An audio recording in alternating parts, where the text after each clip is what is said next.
So when it comes to doll therapy for persons living with advanced dementia, one thing to note is that often they may or may not be aware of the surroundings, but that's okay, right? So it's also important to note the second thing, which is that movement is a reflex at this stage, right?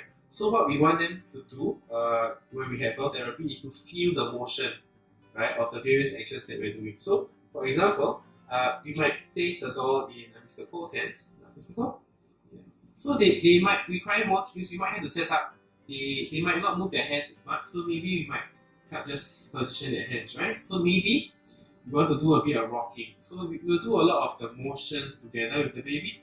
So when we're rocking the baby, so we might facilitate the rocking itself, right? So once we're starting, then always looking at how the person is interacting, right? So as long as they're holding on to it, ensuring that you're giving a lot of physical cues, right? So that the person knows what's happening, right?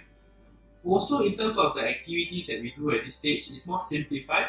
So something as simple as either feeding milk, right? Or maybe just wiping the face with a towel would be easier as opposed to maybe changing clothes, which requires more steps and it's more complicated.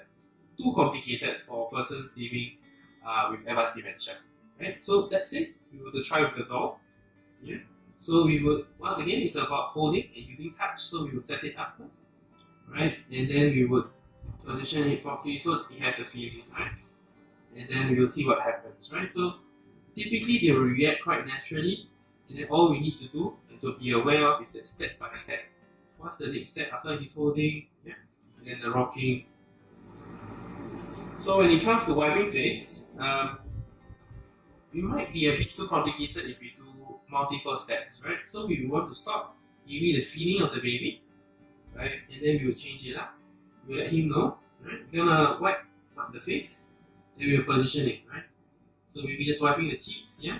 So we will facilitate, yeah. So we will want to initiate, right? Just the wiping, then we'll see is Mr. Cole able to continue.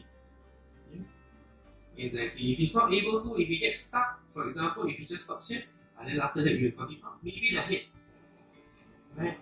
But what speaks louder here for Mr. Cole is not what I am saying, but rather the actions and the physical facilitation that's happening.